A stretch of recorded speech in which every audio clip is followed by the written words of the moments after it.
আসসালামু আলাইকুম ভিউয়ার্স, আশা করি আপনারা সবাই ভালো আছেন। আজকের সর্বশেষ আপডেটে আপনাদেরকে স্বাগতম। এই মুহূর্তে বাংলাদেশের কিছু কিছু অঞ্চল বাদে বেশিরভাগ অঞ্চল পরিষ্কার রয়েছে। তো পশ্চিমবঙ্গের মধ্য অঞ্চলে তো উত্তরাঞ্চলের বেশিরভাগ অঞ্চল মেঘাচ্ছন্ন রয়েছে। কিছু কিছু অঞ্চলে হালকা থেকে হালকা মাঝারি বৃষ্টি হচ্ছে। সেই সাথে ভারতের ঝাড়খণ্ডের বেশিরভাগ অঞ্চল কিন্তু মেঘাচ্ছন্ন রয়েছে। ওই সমস্ত অঞ্চলে হালকা থেকে মাঝারি বৃষ্টি হচ্ছে বজ্রপাত সহ। তো বাংলাদেশের রংপুর, রাজশাহী, ঢাকা বিভাগের কিছু অঞ্চল, ময়মনসিংহ, সিলেটের কিছু অঞ্চল, চট্টগ্রাম বিভাগের পার্বত্য অঞ্চলের কিছু অঞ্চল হালকা মেঘ রয়েছে, যার কারণে এই সমস্ত অঞ্চলের কিছু কিছু অংশে হালকা বৃষ্টির সম্ভাবনা রয়েছে বা হালকা বৃষ্টি চলিতেছে আপডেট তৈরির সময়। বরিশাল, খুলনার বেশিরভাগ অঞ্চল পরিষ্কার রয়েছে। তো এই মুহূর্ত থেকে শেষ রাতের মধ্যে রংপুর এবং ভারতের পশ্চিমবঙ্গের উত্তরবঙ্গের বেশিরভাগ অঞ্চলে হালকা থেকে মাঝারি বৃষ্টির সম্ভাবনা রয়েছে। সেই সাথে ময়মনসিংহ, সিলেটের কিছু কিছু অঞ্চলে হালকা থেকে মাঝারি বৃষ্টির সম্ভাবনা রয়েছে। রাজশাহীর কিছু কিছু অঞ্চল সহ ঢাকা বিভাগের উত্তরাঞ্চলের কিছু কিছু অংশ সহ। তো আগামীকাল 7 তারিখ, যদিও মাঝরাত পর দক্ষিণাঞ্চল, মধ্য অঞ্চলে তো দক্ষিণাঞ্চল পরিষ্কার থাকার সম্ভাবনা রয়েছে। 2 বাংলার সকাল 10টা পর্যন্ত বাংলার বেশিরভাগ অঞ্চল পরিষ্কার থাকার সম্ভাবনা রয়েছে, শুধু উত্তরাঞ্চল বাদে রংপুর, পশ্চিমবঙ্গের উত্তরাঞ্চল। তো দুপুর থেকে আস্তে আস্তে মেঘের আনাগোনা বেড়ে যাওয়ার সম্ভাবনা রয়েছে বাংলায়।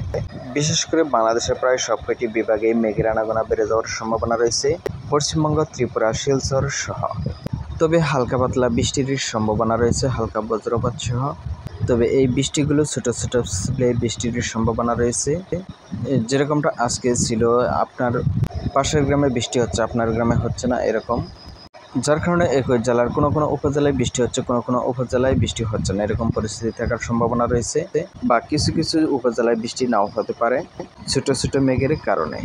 তো সবকটি জেলায় কিন্তু বৃষ্টির সম্ভাবনা রয়েছে, কিছু কিছু উপজেলা বাদ যাইতে পারে।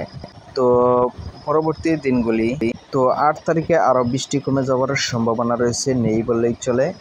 তবে যেহেতু বর্ষাকাল, হালকা পাতলা মেঘের আনাগোনা থাকার সম্ভাবনা রয়েছে, যার প্রভাবে কিছু কিছু অঞ্চলে ঘনীভূত হয়ে হালকা পাতলা বৃষ্টি হতে পারে। যেহেতু একদম পরিষ্কার না, পাতলা মেঘের আনাগোনা থাকার সম্ভাবনা রয়েছে কখনো কখনো, বা কখনো কখনো বেশ কিছু সময় ধরে। 9 তারিখেও কিন্তু সেম পরিস্থিতি লক্ষ্য করা যাচ্ছে, পাতলা মেঘের আনাগোনা থাকার সম্ভাবনা রয়েছে, কখনো পরিষ্কার কখনো মেঘলা আকাশ, যার কারণে মাঝে মধ্যে হালকা 1-2 ঝাপটা বৃষ্টি হতে পারে। 10 তারিখেও সেম পরিস্থিতি, তবে 2 বাংলার উত্তরাঞ্চলে কিন্তু হালকা থেকে হালকা মাঝারি, কিছু অঞ্চলে ভারী বৃষ্টির সম্ভাবনাও রয়েছে। 10 তারিখেও কিন্তু সেম পরিস্থিতি লক্ষ্য করা যাচ্ছে, মাঝে মধ্যে হালকা পাতলা বৃষ্টি হতে পারে, কখনো পরিষ্কার কখনো মেঘলা আকাশ, কখনো হালকা পাতলা বৃষ্টি। তবে উত্তরাঞ্চলে হালকা থেকে মাঝারি বৃষ্টির সম্ভাবনা রয়েছে। 11 তারিখ থেকে কিন্তু উত্তরাঞ্চলে আর একটু বৃষ্টির পরিমাণ বেড়ে যাওয়ার সম্ভাবনা রয়েছে। উত্তরাঞ্চল হতে বাংলার মধ্য অঞ্চল পর্যন্ত পৌঁছে যাওয়ার সম্ভাবনা রয়েছে এই ঝড় বৃষ্টি। তো পরবর্তী দিনগুলি কিন্তু সেম পরিস্থিতি লক্ষ্য করা যাচ্ছে, আর বৃষ্টির পরিমাণ বেড়ে যাওয়ার সম্ভাবনা রয়েছে, উত্তরাঞ্চলে রয়েছে ভারী বৃষ্টির সম্ভাবনা। তো আমাদের হাতে লাস্ট আপডেট রয়েছে আগামী 15 জুলাই পর্যন্ত। তো 15 জুলাই পর্যন্ত কিন্তু উত্তরবঙ্গে বৃষ্টির সম্ভাবনা লক্ষ্য করা যাচ্ছে। আস্তে আস্তে সারা বাংলায় কম বেশি বৃষ্টির সম্ভাবনা রয়েছে প্রায় প্রতিদিনই, বিশেষ করে 11 তারিখ হইতে। তো তার উপর আমাদের নিয়মিত নজর থাকবে, রেগুলার আপডেট তো রয়েছে ইনশাল্লাহ। তো ভিউয়ার্স, ভিডিওটি তথ্যবহুল মনে হলে লাইক দিয়ে উৎসাহ দিবেন, আর আপনি চ্যানেলে নতুন হলে প্রতি মুহূর্তের আপডেট পেতে সাবস্ক্রাইব করে অল নোটিফিকেশন অন করে দিবেন। এতক্ষণ পাশে থাকার জন্য ধন্যবাদ। আসসালামু আলাইকুম রহমতুল্লাহ।